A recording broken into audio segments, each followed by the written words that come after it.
Buenas noches, estimados oyentes, amigas, amigos, compañeras y compañeros.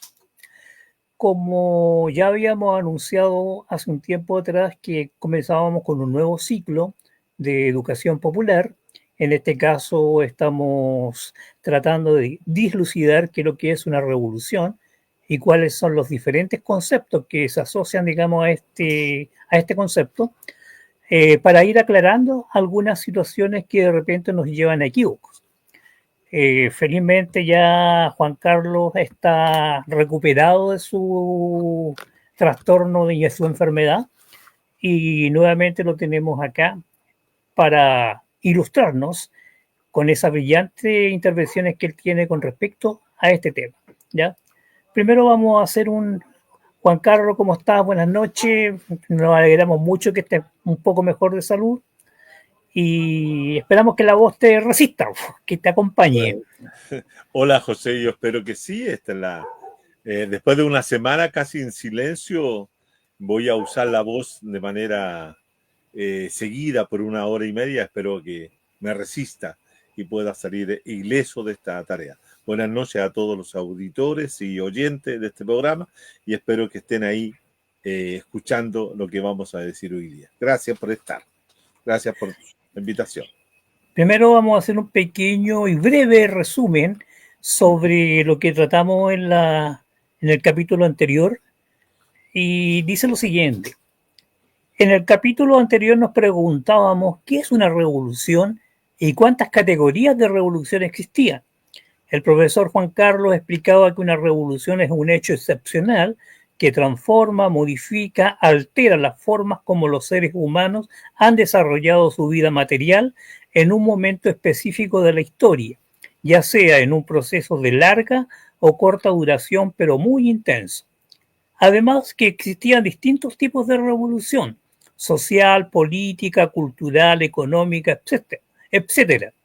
Por ejemplo, el desarrollo de la agricultura en el Neolítico fue un proceso de larga duración para ir desarrollando estructuras sociales, económicas, culturales, religiosas asociadas con ese desenvolvimiento.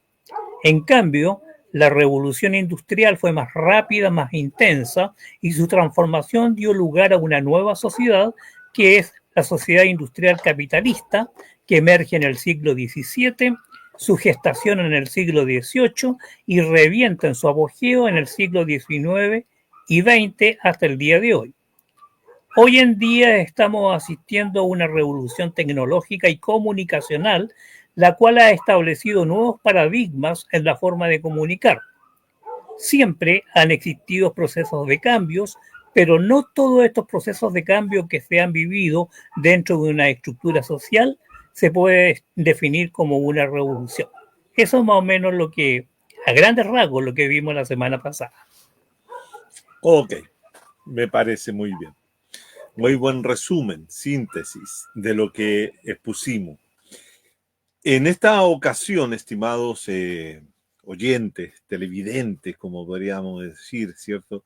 Que siguen en este espacio, vamos a ir como acotando, delineando, dibujando el concepto de revolución que nosotros queremos trabajar en este curso, o en este seminario, en estas reflexiones, en torno a esta cuestión que es la revolución en América Latina y el Caribe. Su pasado, su presente, como también su futuro. Yo quisiera agregar a las distinciones que ya planteamos en la clase anterior algunos elementos nuevos que van a ir generando estos límites, estos contornos, este dibujo que queremos trazar para que nosotros podamos entender claramente y distinguir nítidamente lo que es un proceso revolucionario de una revolución o por cambios revolucionarios. Un elemento que la revolución tiene es lo que planteamos la clase pasada, en la cual sostuvimos que la revolución es un hecho excepcional en la historia. Las revoluciones no son hechos recurrentes que en cada momento se pueden encontrar y dar cuenta de ella, sino que la revolución como proceso político es algo excepcional, como también puede ser disruptivo de los órdenes políticos, sociales y económicos y culturales que en un momento se presentan. Decíamos también la clase pasada que la revolución, el concepto de revolución, es un concepto que hay que asociarlo inmediatamente a la época moderna, a la modernidad, a la ruptura de todas aquellas estructuras que se mantuvieron por largos años, por largos siglos, en aquel periodo que se denomina como el medioevo, y cómo es cierto, esas estructuras comienzan a ser modificadas a partir del siglo XVI, siglo XVII en adelante, a través de procesos de ruptura, de quiebres, de alteraciones de aquello que se sostenía como pilares fundamentales de aquella época.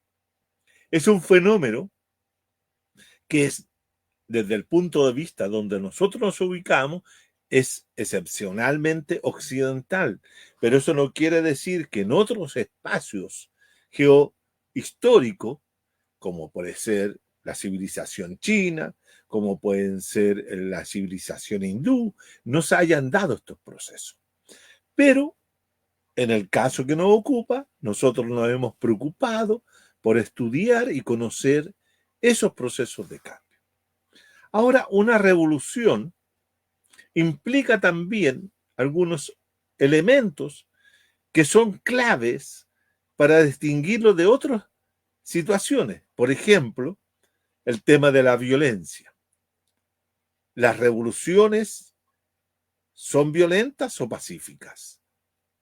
¿Una revolución se puede realizar a través de la violencia política o es un proceso que se va hilvanando a lo largo de la historia y provocan cambios? Este tema de la violencia es un tema crucial, porque toda revolución, todo hecho revolucionario implica una cantidad, implica una incorporación a la acción histórica, grados, niveles, potencias que implican violencia. Toda alteración es una violencia. Todo quiebre, toda inflexión es violenta. Provoca una violencia al interior de una determinada estructura social, económica, cultural, religiosa, etc. Todo es posible de producir un hecho violento. El hecho violento no está dado, y quiero dejarlo muy claro, no está dado solo por el uso de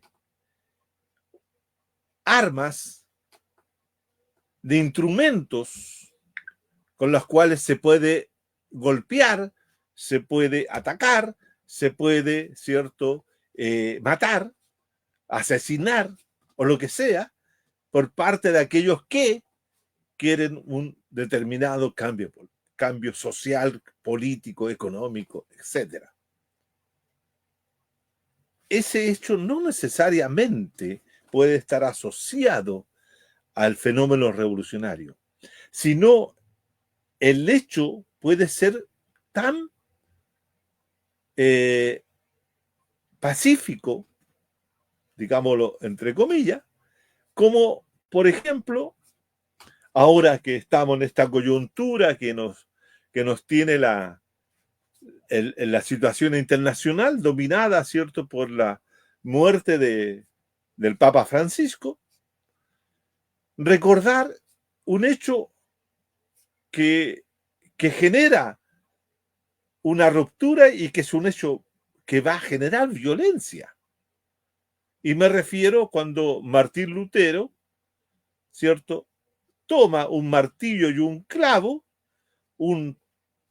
unas hojas, un papel, y lo pega, ¿cierto?, lo clavatea en la iglesia de Wittenberg, en Alemania, y de ahí se inicia nada menos que la reforma o la revolución religiosa que implica la emergencia y constitución del protestantismo. Ese hecho, sin duda, que constituyó un hecho violento y que genera un cambio de profundas consecuencias y que genera un conjunto de guerras religiosas, de enfrentamientos entre protestantes y cristianos, católicos, apostólicos, romanos, durante el siglo XVI, siglo XVII. Y que esas guerras van a dar, ¿cierto?, origen a una serie de transformaciones políticas al interior de los distintos países europeos. Las guerras religiosas, ¿ah?, han provocado, ¿cierto?, una serie de violencias, pero yo la estoy asociando al hecho de que Martín Lutero clava, ¿cierto?, sus planteos en una iglesia en Alemania, provocando un hecho de esa naturaleza. ¿Te dan cuenta que un martillo y un clavo genera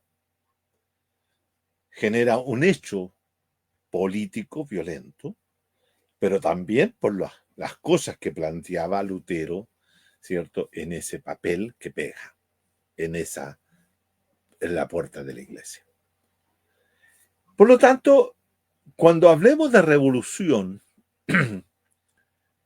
no tengamos asociado que toda revolución tiene que estar ligada, vinculada a hechos armados. No. Pero no quiero tampoco descartar de ninguna manera de que la revolución no tenga o no implique fenómenos violentos. Toda revolución es violenta. Toda revolución genera violencia. Toda revolución lleva implícita en su realización la violencia. Ese es un punto fundamental, central, que no debemos descartar. Cuando las revoluciones se producen acompañadas por un conjunto de hechos violentos, ¿cierto? No hay que quedarse en el análisis solo y exclusivamente en el uso de la violencia revolucionaria, sino que esa violencia revolucionaria es la fundante de un nuevo orden político, de un nuevo orden social. Fíjense ustedes, para que tengamos presente lo siguiente, que un cambio en la forma de producción, en la forma de hacer las cosas, en la forma de fabricar, elaborar las cosas, entre el artesano que elabora una determinada mercancías ¿cierto?, es desplazado a través de una instalación de una fábrica, de un galpón, pongámoslo lo más simple, en la cual se incorpora una tecnología nueva, una máquina, y esa máquina manipulada, trabajada, ¿cierto?, por un conjunto de personas puede producir lo mismo que producía el artesano en forma individual o familiar, ¿cierto?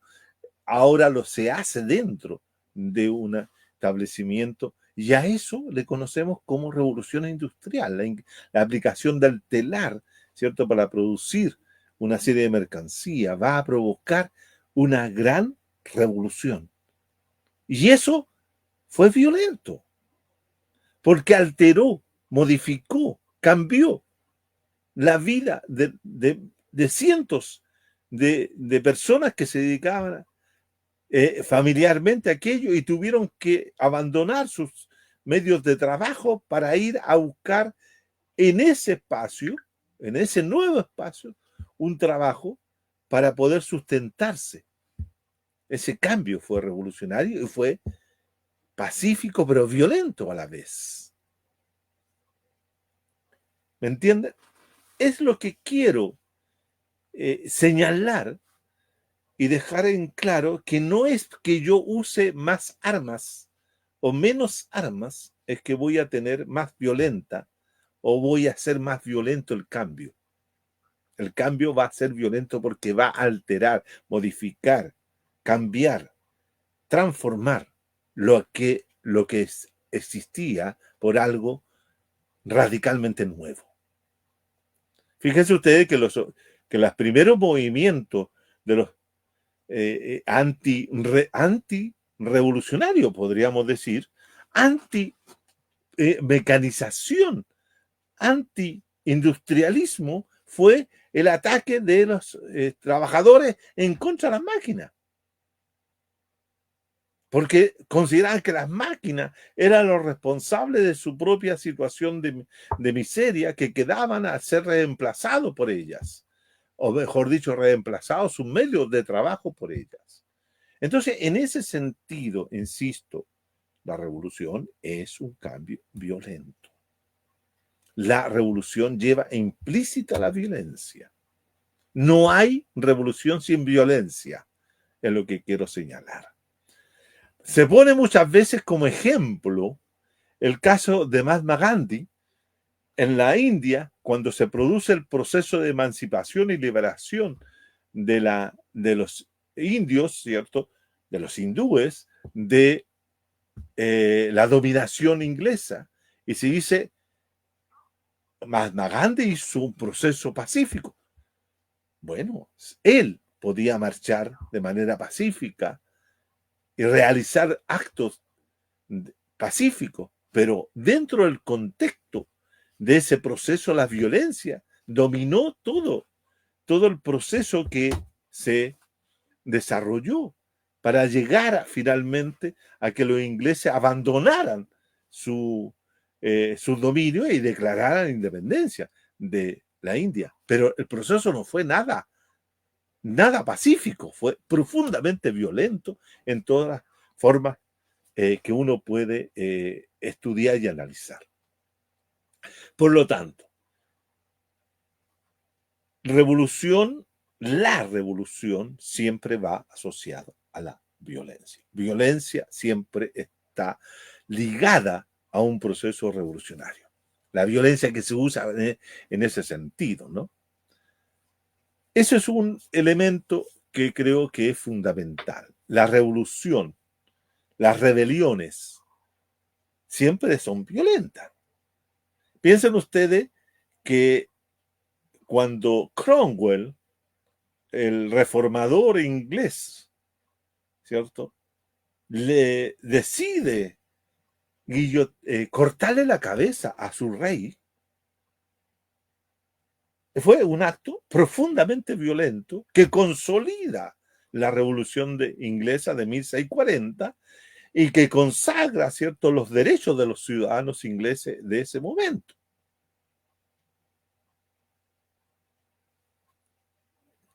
Posteriormente vamos a ver que la guillotina se va a transformar en el instrumento principal para generar el terror, para generar el miedo, para derrotar a las clases dominantes aristocráticas y a todos aquellos que se oponían a la transformación radical de la estructura política de la Francia del siglo XVIII, para provocar esa emergencia y constitución de las primeras tres grandes revoluciones burguesas. Aquí hay otro elemento que también me parece interesante señalar.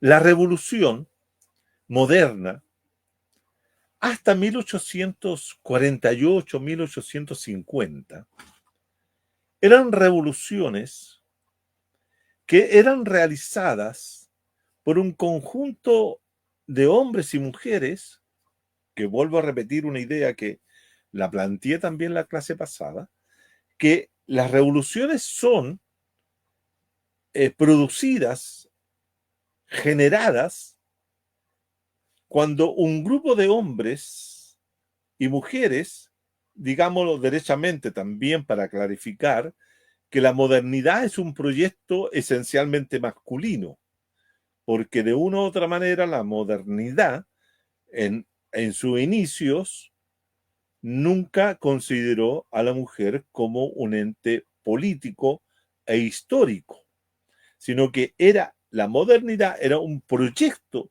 esencialmente masculino, patriarcal, en ese sentido. Digo que también hombres y mujeres toman conciencia de que es necesario dirigir la historia hacia un sentido, en una dirección distinta de la que estaba tomando, y eso genera también, como hemos dicho, una inflexión, un cambio, una ruptura violenta en el hacer, en el quehacer de los sujetos en ese instante. Por lo tanto, lo que nosotros tenemos en la primera etapa, tenemos del fenómeno revolucionario, que es el siglo XVII, el siglo XVIII, hasta 1850 aproximadamente, hasta las revoluciones liberales de 1848, tenemos sujetos que son rebeldes, sujetos que son subversivos, sujetos que se plantean de manera crítica y están descontentos con las formas políticas, sociales o económicas que pueden existir en un momento determinado. Y bogan, trabajan por producir un cambio que mejore las condiciones de existencia, que mejore las relaciones de poder, que cambie ciertas relaciones de poder, pero no necesariamente están pensando en la construcción de una sociedad específica. Lo que les decía, no había, ¿cierto?, una utopía a que se buscaba conseguir o lograr a través del proceso de cambio político, social, económico.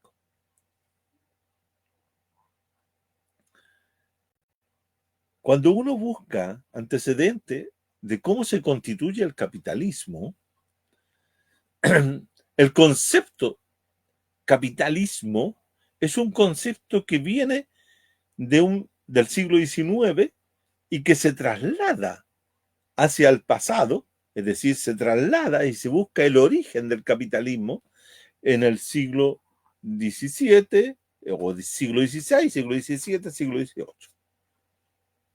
Pero el concepto de capitalismo no estaba en las mentes de los hombres que pensaban, por ejemplo, la economía del siglo XVII, por ejemplo, o el siglo XVIII. Adam Smith no pensaba y se refería al capitalismo sino que más bien se refería a la economía de mercado, al mercantilismo, a las fuerzas de mercado, pero no necesariamente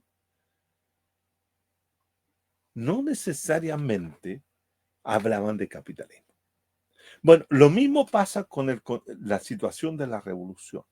La revolución previa a la revolución de 1640 de los ingleses o la revolución de 1789 en Francia o la 1776, que son todas revoluciones burguesas, cuando uno revisa el pensamiento de Cromwell y los suyos, como también de los padres de fundadores de Estados Unidos, de Norteamérica, ¿cierto? O los planteamientos, no hay la idea de vamos a construir una sociedad nueva.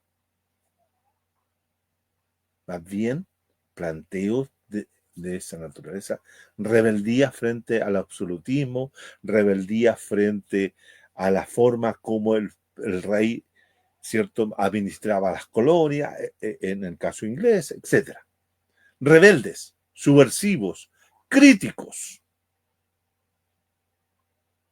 Solamente es a partir de 1848 cuando surge 1848, 1850, cuando surge y se establece en la historia la figura del sujeto revolucionario. El sujeto revolucionario surge en 1848, 1850, y si lo quieren ustedes, asociémoslo a ese sujeto revolucionario con la emergencia y constitución del primer texto que se plantea la posibilidad de hacer una revolución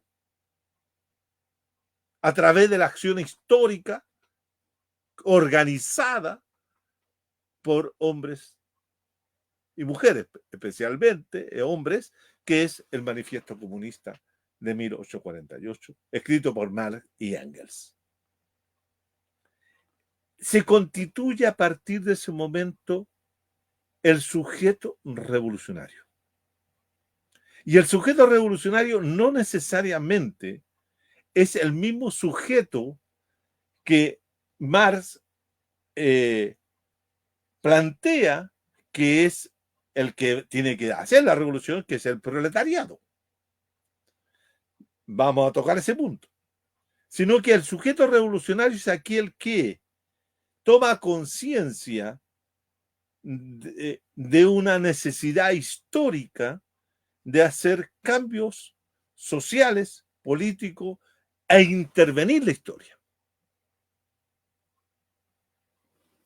Y surgen múltiples sujetos revolucionarios que van a conformar movimientos revolucionarios y van a realizar acciones revolucionarias dentro de un periodo X de tiempo, buscando realizar esa revolución.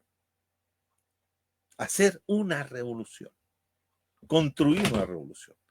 Entonces, fíjense ustedes que desde ese periodo en adelante, uno puede revisar la historia del siglo XIX como también la historia del siglo XX y vamos a encontrar que ambas historias están llenas de movimientos revolucionarios o de organizaciones que se plantean la posibilidad de realizar la revolución y se identifican a sí mismos como revolucionarios. Sin embargo, cuando uno analiza esos distintos movimientos revolucionarios, puede perfectamente concluir de que, por decir de 100 movimientos revolucionarios que se desarrollaron entre X 1850, si ustedes quieren, y 1950, en un siglo, solamente uno o dos movimientos lograron llegar a la posibilidad de hacer la revolución. La revolución se ha mostrado bastante esquiva de esos movimientos. La revolución se le escapa. Es como tratar de tomar el agua en nuestras manos o apretar un puñado de arena. Se nos escapa. Y en este caso la revolución también se nos ha escapado. Se ha escapado de las manos de muchos revolucionarios. Por eso la revolución sigue siendo una situación bastante excepcional. No confundir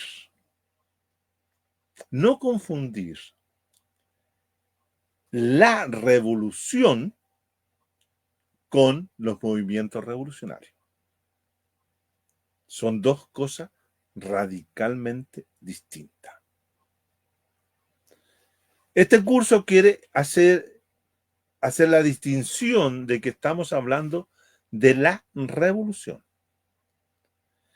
Claro que efectivamente para entender, ¿cierto?, el primer proceso revolucionario que se da en América Latina y el Caribe, que es la revolución de independencias nacionales o las independencias coloniales que van a dar origen a estados nacionales, es un ciclo revolucionario que parte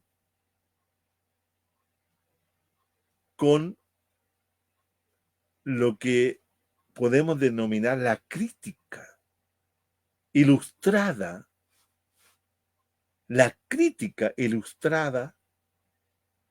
de sectores sociales criollos, para llamarlo de la forma más tradicional, criollos, grupos pertenecientes a la clase dominante local, que se plantean críticamente frente a la corona, frente a la metrópoli, frente a la dominación que ejercía el imperio ibérico. Pero ahí no tenemos revolucionario. El concepto revolucionario se lo otorgamos posteriormente a personas tales como Sucre o Francisco Miranda, como a Simón Bolívar, etcétera. Son conceptos que se trasladan desde una terminología actual o relativamente actual hacia atrás para identificar la accionar de aquellos sujetos que en su momento eran fundamentalmente críticos, rebeldes, subversivos frente a lo que era la dominación española. Posteriormente, ¿cierto?, después de la consolidación de los estados nacionales, vamos a observar cómo van a surgir, ¿cierto?, un conjunto de movimientos revolucionarios de carácter liberales, cuidado, de carácter liberales, al interior de América Latina, que van a buscar la realización de una revolución liberal. Pero conjuntamente también van a surgir revolucionarios que van a buscar la realización ya a comienzo del siglo XX, la realización de revoluciones sociales de carácter socialista o populares. Y así sucesivamente. Entonces estamos hablando ya de que la revolución en América Latina ha tenido dos perspectivas posibles: la revolución democrático-burguesa y las revoluciones democrático-sociales, e incluso las revoluciones socialistas propiamente. Entonces ahí tenemos tres tipos de revolución que fueron realizadas, fueron concebidas, fueron impulsada por grupos de revolucionarios que se asumían a sí mismos como revolucionarios y querían, ¿cierto?, modificar, alterar las formas de dominación política y de estructuras que se hacían en aquella época. Entonces, esto es interesante. Una cosa es una revolución y otra cosa es el movimiento revolucionario. ¿Ya? Por eso digo, los movimientos revolucionarios en América Latina han tenido distintos signos. Está el movimiento liberales, de los revolucionarios liberales, están los movimientos de los revolucionarios que podríamos identificar con el proletariado, podemos identificar las revoluciones campesinas o las acciones campesinas que provocan revoluciones, como por ejemplo, uno podría preguntarse si Zapata, Emiliano Zapata, el que fomenta la revolución campesina, el que impulsa la revolución campesina, en el caso mexicano, era un revolucionario moderno. Yo he sostenido en algunas ocasiones, y lo voy a plantear en el momento que me toque analizar la revolución mexicana, que Zapata no era un revolucionario moderno. ¿Ah? No era, porque su utopía, si ustedes quieren, era una utopía de regreso a formas de comunidad anterior a la constitución incluso del Estado Nacional Mexicano. Bueno, ahí podríamos discutir ese planteo, pero lo que estoy tratando de delimitar es que vamos a entender la revolución como aquel acontecimiento, aquel hecho, aquel suceso que se produce a través de un movimiento revolucionario. Pero posteriormente a 1850. Antes de 1850, en América Latina, lo que tenemos son acciones colectivas, rebeliones que no necesariamente son provocadas por una utopía revolucionaria, una utopía de sociedad, ¿ya? Eso creo que es fundamental.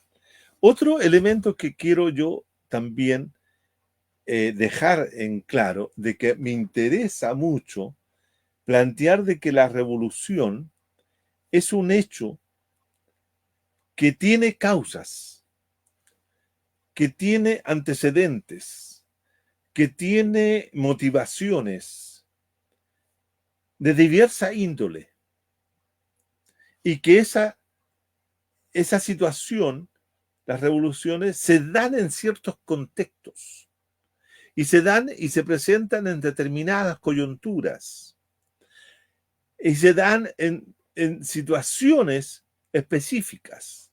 Y esas son las situaciones específicas que nosotros como historiadores, nosotros como analistas, como interesados en el conocimiento de la revolución, tenemos que analizar por qué se produjo tal o cual cosa. ¿Ya?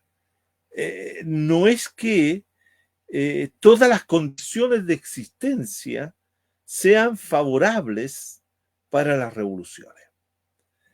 El tema es que la revolución es un hecho que, como hemos planteado, excepcional y singular. Como es singular, hay que analizarlo en el contexto que se da. Fíjense ustedes que durante el siglo XIX, en América Latina y el Caribe, a cualquier acción que realizada por un grupo de X personas provocaba un desorden político, provocaba, ¿cierto?, la caída de un gobernante o la transformación del régimen político, a todas, o había un levantamiento militar, una sonada civil, etcétera. Muchas veces a todo eso se le llamaba revolución. Entonces, uno se dice, bueno, ¿eran revolución? ¿O eran simplemente movimientos políticos que tenían alguna incidencia en la vida cotidiana de hombres y mujeres de la época? Efectivamente sí, pero no todas eran revoluciones. Por eso es necesario esta situación de la singularidad de la revolución. La revolución es un hecho excepcional y singular. Y que tiene algo que también debemos tener presente. El hecho de la revolución genera una temporalidad. Toda revolución tiene una temporalidad. Es decir, tiene un comienzo y un fin. La revolución muchas veces lleva a algunos analistas a confundirla con el momento del estallido insurreccional. Pero no necesariamente el estallido es sinónimo de revolución. Se pueden producir muchos estallidos y pocas revoluciones, o ninguna revolución.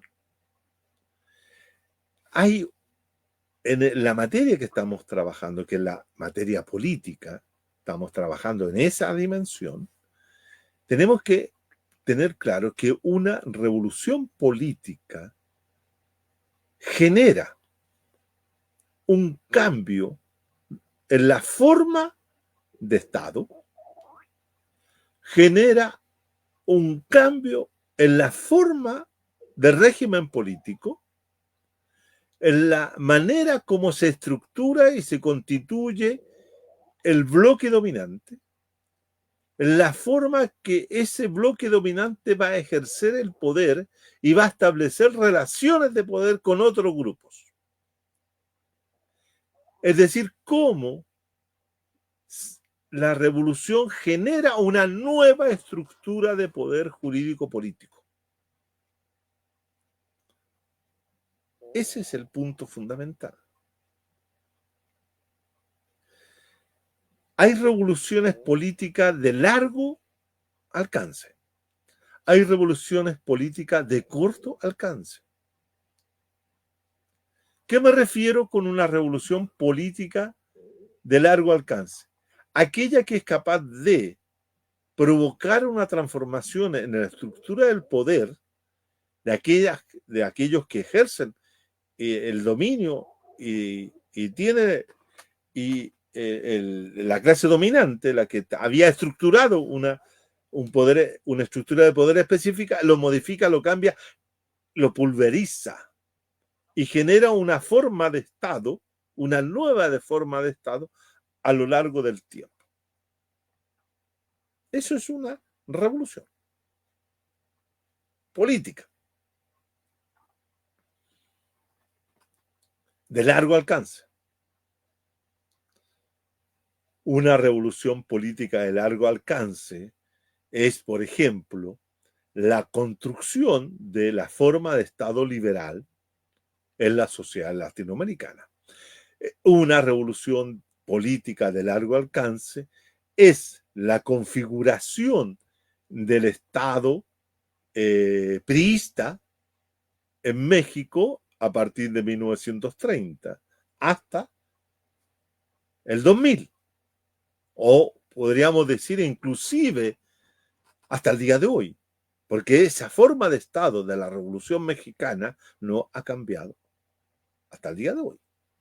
Tiene matices, y que lo vamos a ver. Esa es una transformación, una revolución política que genera un cambio de largo alcance, una forma estatal. Una revolución política de corto alcance es aquella que solo modifica y cambia el régimen político.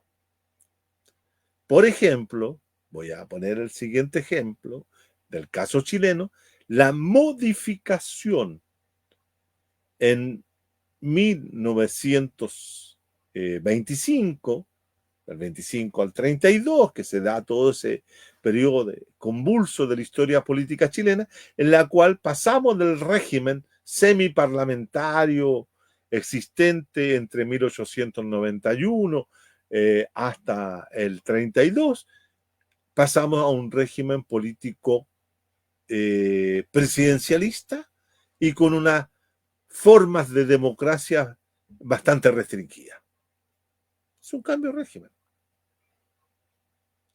Un cambio de revolución política de largo alcance es la contrarrevolución revolucionaria capitalista de 1973-75, cuando se establece, se modifica la forma de Estado en Chile y se constituye la forma de Estado neoliberal.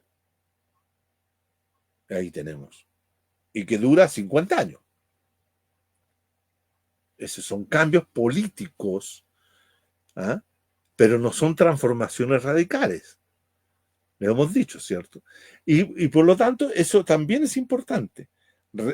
Revoluciones políticas de largo alcance, revoluciones políticas de corto alcance, revoluciones que implican modificaciones de la estructura del poder, que se modifican los sujetos y agentes que están en el bloque dominante, se establecen nuevas relaciones de poder entre los subordinados y los dominantes, etcétera, pero que no necesariamente se sale de la estructura de dominación general, que por ejemplo es el capitalismo.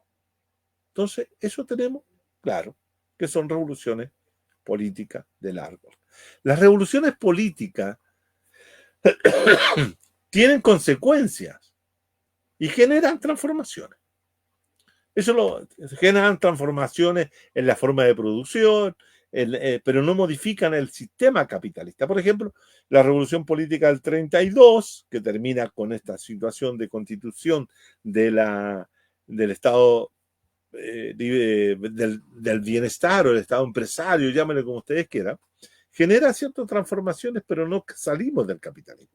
La revolución política, contrarrevolución política del 73-75 genera también transformaciones económicas, pero no se sale del capitalismo. Nosotros hemos reservado el concepto de revolución social solo para referirnos a un cambio mayor que tiene que ver con, ¿cierto?, la modificación de las estructuras completas del capitalismo y pasar del capitalismo al socialismo. Estamos entonces, en ese sentido, en América Latina, ya lo decíamos la vez pasada, solo hemos tenido una revolución de esa naturaleza. La revolución cubana es una revolución que tiene ese sentido, ¿no? Volveremos sobre ese punto más adelante. Ahora, las revoluciones que han acontecido en América Latina también son revoluciones que se han dado en algunos ciclos revolucionarios. Es interesante que el primer ciclo de revoluciones que acontecen en América Latina es de las revoluciones que Marx, muy acertadamente, y como otros historiadores posteriormente a él, denominaron las revoluciones burguesas. Las revoluciones burguesas. Y la revolución que se inicia en 1640, ¿cierto?, en Inglaterra, que prosigue en 1776 en Estados Unidos, en, ¿cierto?, 1789 en Francia, como aquellas que también se van a dar en 1848 en Europa, son revoluciones que tienen un sujeto que las protagoniza, que es la burguesía. La burguesía, que es la nueva clase emergente que quiere hacerse cargo no solo del proceso de constitución y desarrollo del capitalismo, sino también quiere dirigirlo políticamente. Ese es el fenómeno fundamental. Quiere dirigir ese proceso. Y por lo tanto tiene que desplazar a la vieja clase dominante, que era la clase aristocrática, feudal, existente tanto en Inglaterra como en Francia. Y de alguna u otra manera en Estados Unidos, pero menos en Estados Unidos, porque en Estados Unidos hay ya un componente burgués que viaja en los barcos del Mayflower hacia establecerse en Estados Unidos, ¿no? Pero aquí lo que uno tiene que observar que es una clase social que se siente apretada, se siente congestionada, se siente sin la capacidad de moverse libremente en la historia, porque tiene por decirlo en términos de Adam Smith, sus manos atadas. No tiene las manos del mercado, sino las manos atadas para poder lanzarse contra el dominio de la clase aristocrática. Por eso la revolución francesa es una revolución que busca liberarse de la clase aristocrática. Entonces son los que Barrington Moore, ¿cierto?, nos ha señalado como que son camino para la constitución de la modernidad política, de la constitución de formas, comillas, democráticas de gobierno, en la cual, ¿cierto?, ese grupo de hombres y mujeres consideran que es necesario cambiar el rumbo de la historia y van hacia adelante, y van constituyendo nuevas formas. Y por eso, justamente constituyendo, fíjense que otro elemento propio de las revoluciones son lo que señala Antonio Negri. Antonio Negri en su libro sobre el poder constituyente dice: el poder constituyente es el poder más revolucionario existente de la época moderna.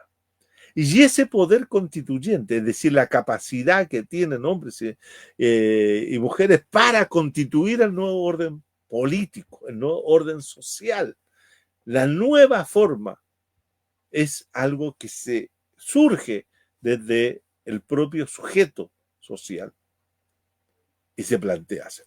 Por lo tanto, las revoluciones también tienen un elemento que no hay que despreciar.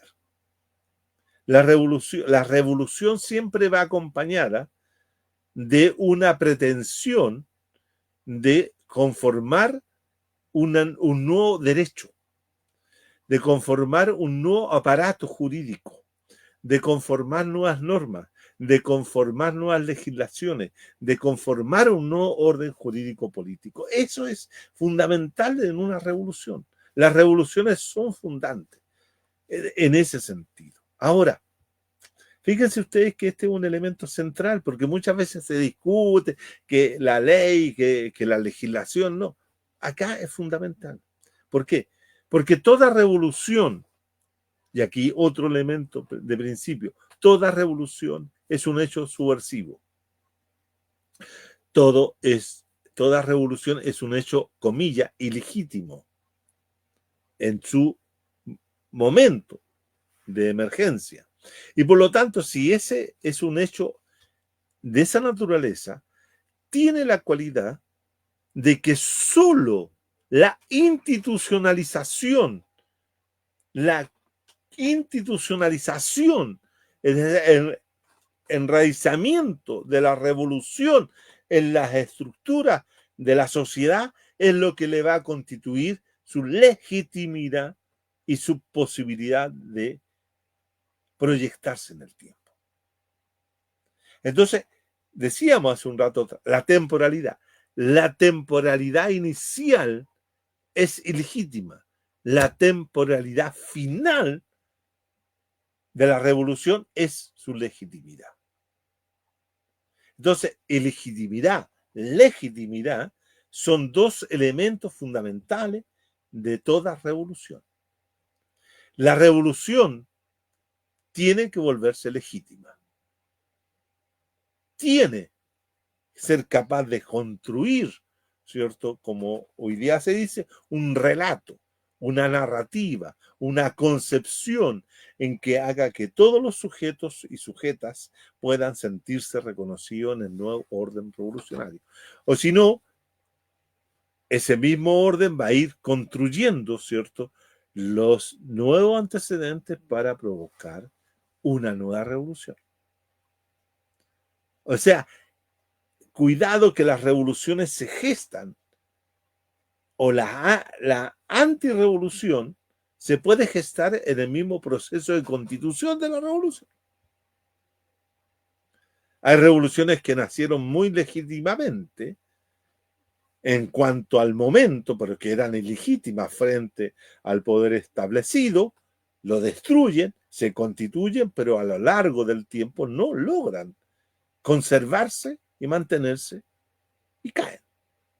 Una de las revoluciones más claras, uno de los procesos revolucionarios más claros en que no logra mantenerse en el tiempo es la Revolución Rusa. La Revolución Rusa surge de una lucha social muy legítima en cuanto lucha social y legítima en cuanto confrontación con los poderes del zarismo, lo destruyen, se mantienen por 70 años y caen. La revolución ahí fracasa. ¿Fracasa la revolución como hecho insurreccional o fracasa el proceso revolucionario?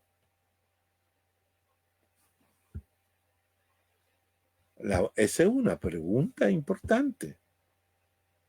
La revolución rusa, como acto de toma del poder, no fracasó. Lo que fracasó fue la mantención y construcción de una legitimidad política, cultural, etcétera, etcétera, que permitiera que esa revolución o que ese proceso no llegara a su fin como llegó. Y llegó a su fin por otro proceso revolucionario. Y ese proceso revolucionario, producto de transformaciones internas dentro de la propia dominación, provoca lo que es hoy día las nuevas estructuras sociales y económicas que dominan en la Rusia de Putin. O sea, ¿qué es lo que quiero decir? No hay proceso revolucionario que no tenga que revolucionarse permanentemente. Si no se revoluciona la revolución, esta puede anquilosarse y caer, como lo cayó la Unión de la República Socialista Soviética. Decíamos entonces que hay distintos procesos revolucionarios. Ahí está el ciclo, que ese es un primer ciclo que vamos a comenzar a ver ya la próxima semana, que es el ciclo revolucionario de 1775 a 1830. Ese es un ciclo revolucionario bien importante porque nos va a permitir explicar el surgimiento revolucionario de los estados nacionales, pero al mismo tiempo cómo se genera, ¿cierto?, una construcción de un Estado, de una dominación política que va a frenar procesos de cambio que permitirían haber puesto a los países latinoamericanos en una senda distinta de la que han desarrollado hasta el día de hoy.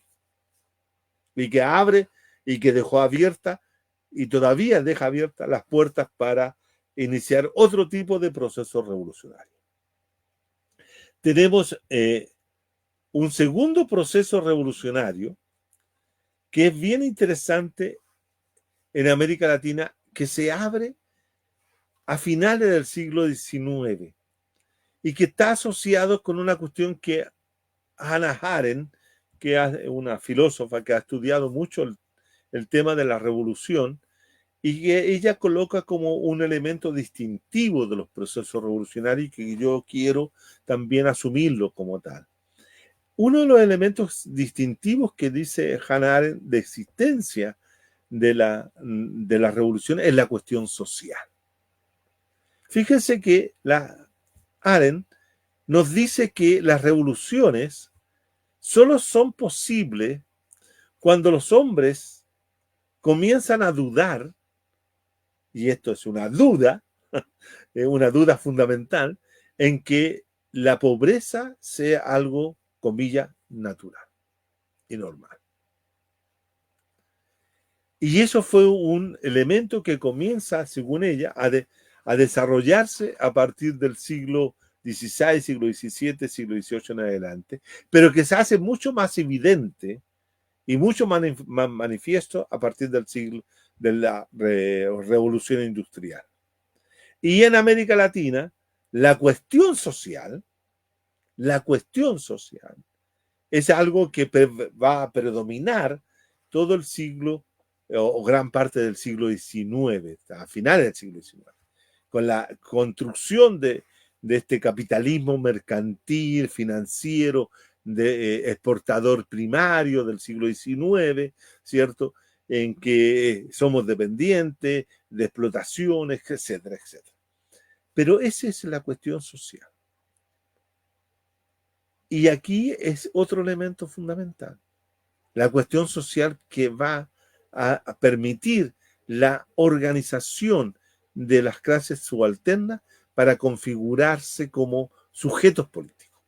Entonces ahí se inicia otro ciclo revolucionario que desde mi punto de vista va a dar lugar a las revoluciones nacional populares, como la revolución de 1910 en México, o la revolución de 1952 en Bolivia. Y aquí hay otro lado. Las revoluciones siempre son expresiones de fuerzas sociales, revoluciones que son producto de ciertas correlaciones de fuerza, de agentes, de actores, de movimientos que se ponen en eso justamente en movimiento y que se confrontan. Y la confrontación de estas fuerzas disímiles va a triunfar aquella que pueda tener mayor capacidad de dominio o poder derrotar a las otras fuerzas sociales. Y aquí juega un papel fundamental cómo son las alianzas políticas, sociales, entre estas fuerzas sociales. Y uno de los elementos que va a señalar como una clave para entender los procesos o las revoluciones, comillas, triunfantes, las revoluciones políticas triunfantes en América Latina, es la alianza entre los sectores campesinos y los sectores proletarios o obreros, obreros propiamente tal, ¿no?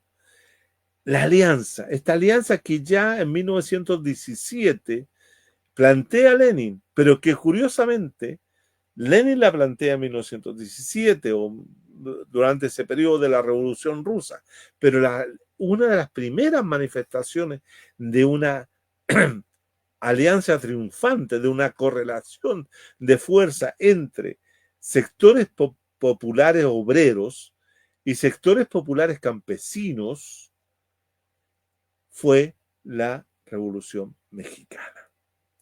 Alianzas de clase, correlaciones, pero no solamente los sectores populares, campesinos, no solamente los sectores obreros, proletarios de los espacios urbanos, sino que hay un tercer sector que a mí me parece tremendamente importante de ser señalado porque está presente en la Revolución Mexicana y pocas veces se le analiza, que son los sectores lo que Gramsci llamó los sectores marginales y que incluso Marx con cierta desdén o con un cierto menosprecio, llamaba el lumpen proletario. Traduzcámoslo nosotros en otro concepto. Digamos los sectores populares, no adscritos ni a la clase, a los sectores campesinos, ni a los sectores populares. Sectores populares activos en otras áreas de la sociedad, como por ejemplo los bandidos, los bandoleros. En el caso mexicano son tremendamente fundamentales para poder generar una suerte de correlación favorable al proceso de cambio. Y esos son los bandoleros que puso Pancho Villa. Y vamos a ver que los bandoleros, como sujeto, también están presentes en la guerra de independencias en América Latina. O sea, ese sujeto que Mar dirá lumpen proletario, estos sujetos marginales que dice Gramsci, ¿eh? que más bien algunos los consideran como estorbos dentro de procesos de cambio y que incluso más le asigna al lumpen proletario ciertas posiciones conservadoras, etc. Vamos a ver. Es decir, ¿qué es lo que estoy señalando con esto? Que es fundamental dentro de un análisis de las revoluciones considerar la correlación de fuerzas y los sujetos que participan en ella. Sujetos, pero que uno no tiene que ir a ese análisis con los sujetos prefabricados. Es decir, que la teoría revolucionaria dice que los sujetos son proletarios, entonces todos estos son proletarios. No. Aquí hay una premisa que cruza todo este curso que yo tengo muy claro de que hay que ir a la historia y desde la historia ir a la política. Y que todo lo que sabemos de las revoluciones nos permite construir algo así como una teoría de las revoluciones. ¿Ah? Pero las revoluciones, estoy convencido de que se hicieron siempre sin libretos previos. Yo creo que tal vez la única revolución que se hizo con un libreto previo, más o menos diseñado, más o menos dibujado, trazado, en borrador, si ustedes quieren, eran los planteos que nacía Lenin durante el periodo que va de 1905 a 1917 y posterior, ¿no? Hasta cuando muere Vladimir Ilich Lenin, ¿no?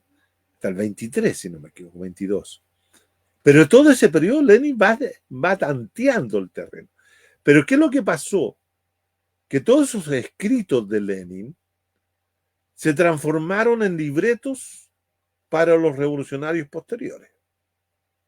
Entonces siempre se andaba buscando que estuvieran aquellas fases, aquellos planteos, aquellos elementos que Lenin planteaba para la Revolución Rusa.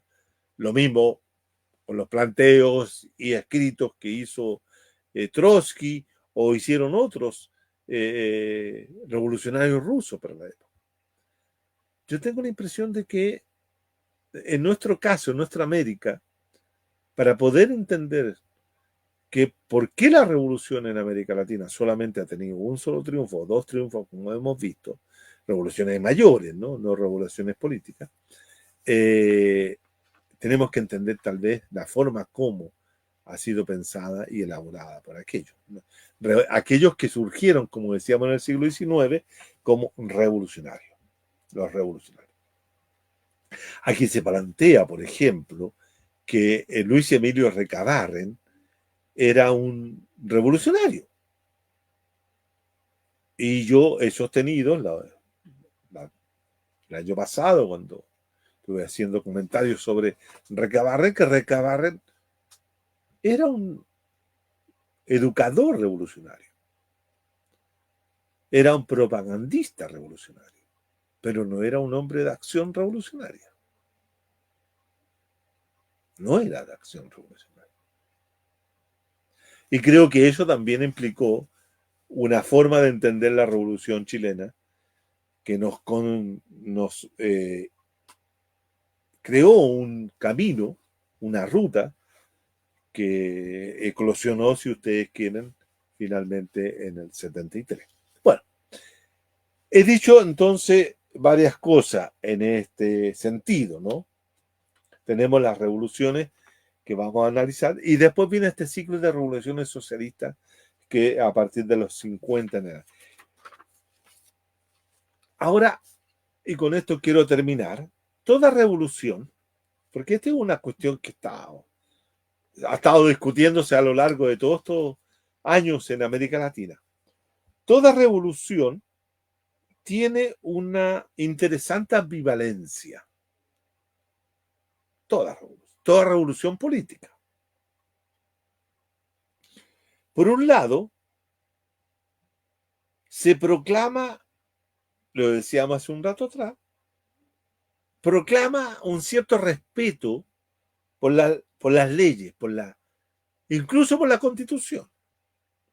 O la idea de hacer que la revolución concluya en una fase constituyente, es decir, en la conformación y elaboración de una constitución. Que mejor ejemplo son la revolución de independencias, que bajo la influencia tanto de los franceses como de los estadounidenses, todos en América Latina quieren tener constituciones. Y que el último ciclo revolucionario que hemos vivido en América Latina, desde que se definen como ciclos revolucionarios, es el caso de Venezuela, Ecuador y Bolivia, con Chávez, Correa y Evo, que los tres quieren hacer revoluciones constitucionalistas. O sea, respeto a la ley. Pero eso es una ambivalencia porque está cruzado por la idea de que toda revolución, para ser triunfante, tiene que ser insurreccional o tiene que usar las armas. ¿Captan? Ese es un problema. Es un problema que ha estado presente a lo largo y ancho de estos 150 o 200 años de vida soberana, comillas, eso de soberana, de nuestros países latinoamericanos. O sea,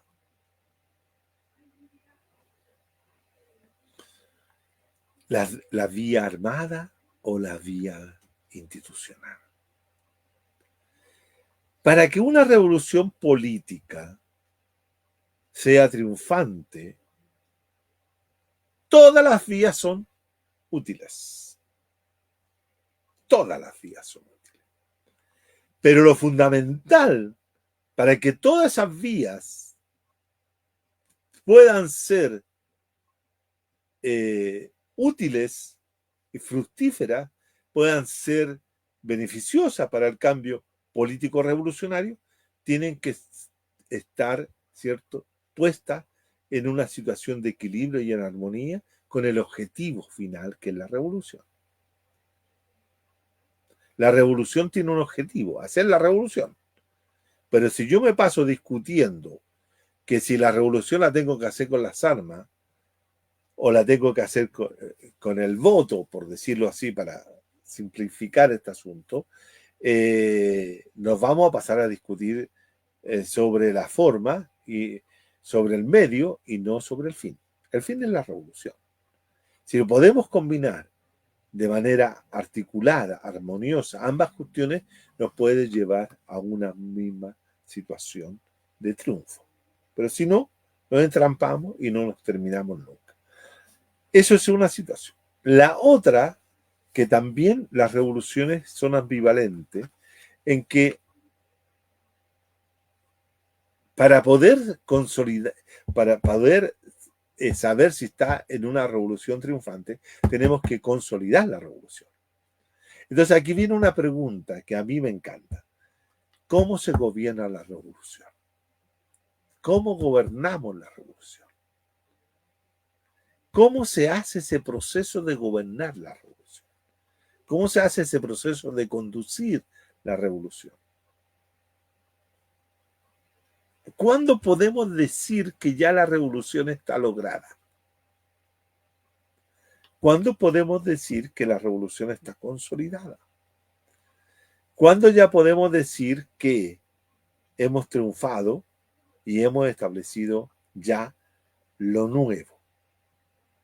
Ese es un tema que también en la historia de América Latina las distintas fuerzas sociales, tanto liberales, socialdemócratas, si ustedes quieren, o socialistas, revolucionarias o cualquiera, no han podido resolver.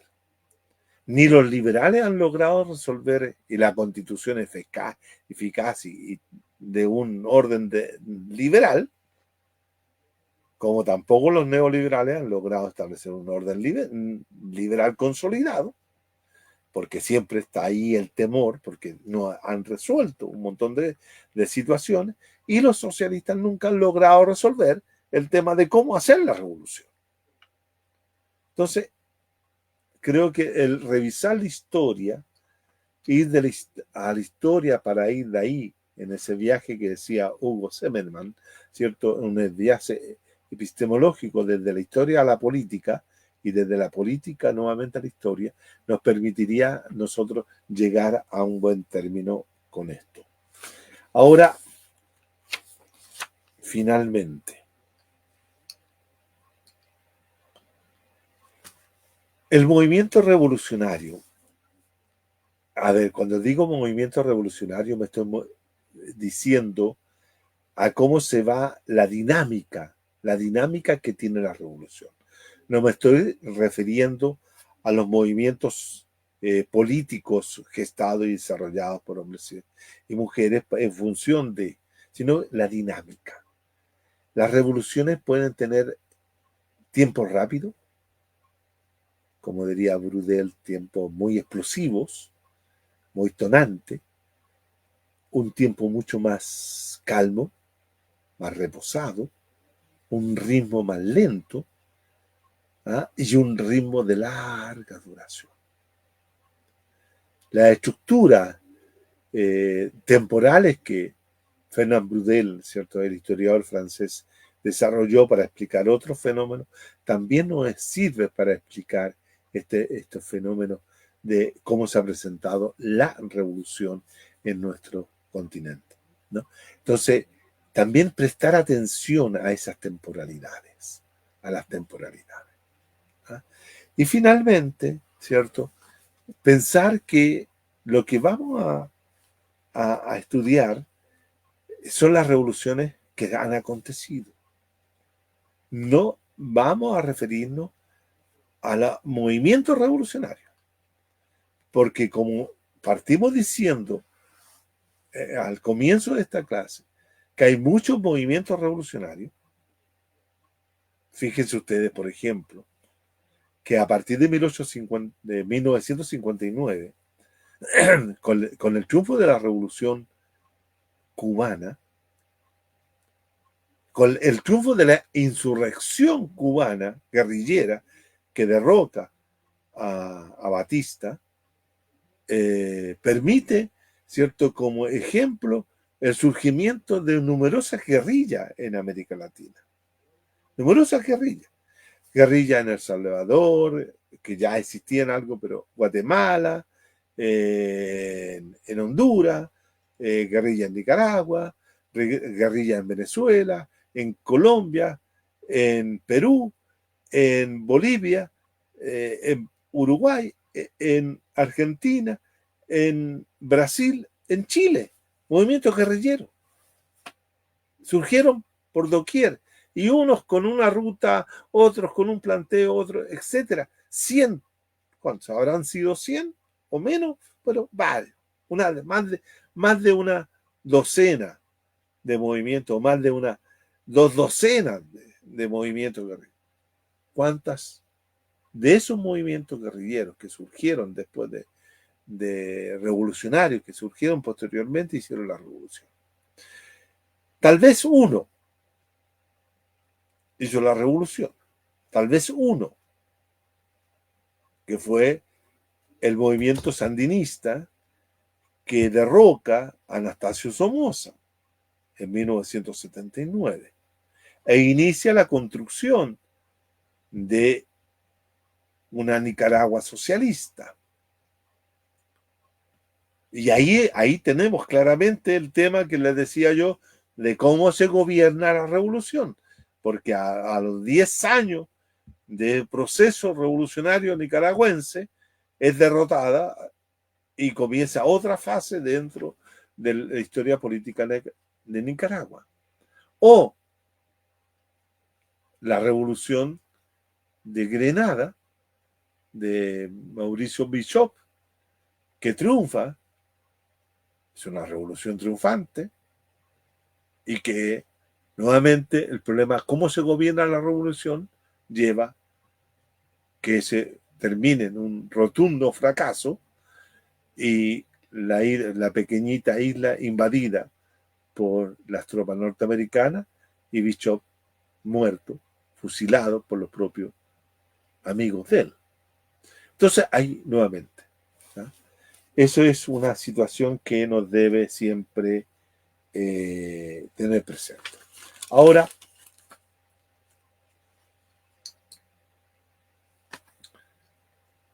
no confundir las revoluciones o los procesos revolucionarios con los movimientos revolucionarios, ni tampoco con los revolucionarios, con los sujetos revolucionarios. ¿Por qué? Porque tenemos hoy día, y con esto pongo punto final, hoy día tenemos un proceso revolucionario para muchos que se ha ido desarrollando, pero está enclavado, encerrado en una especie de tiempo largo, que es el proceso zapatista, y ahí estamos, sin lograr hacer la revolución en México. Bueno, dicho esto, terminamos por ahora y nos encontramos ya el próximo martes para comenzar a analizar una de las gestas revolucionarias más hermosas, más dramáticas, más trágicas y más que desconcierta muchas veces al mundo, que es la revolución de los esclavos en Haití en 1791. Nos vemos entonces. Gracias.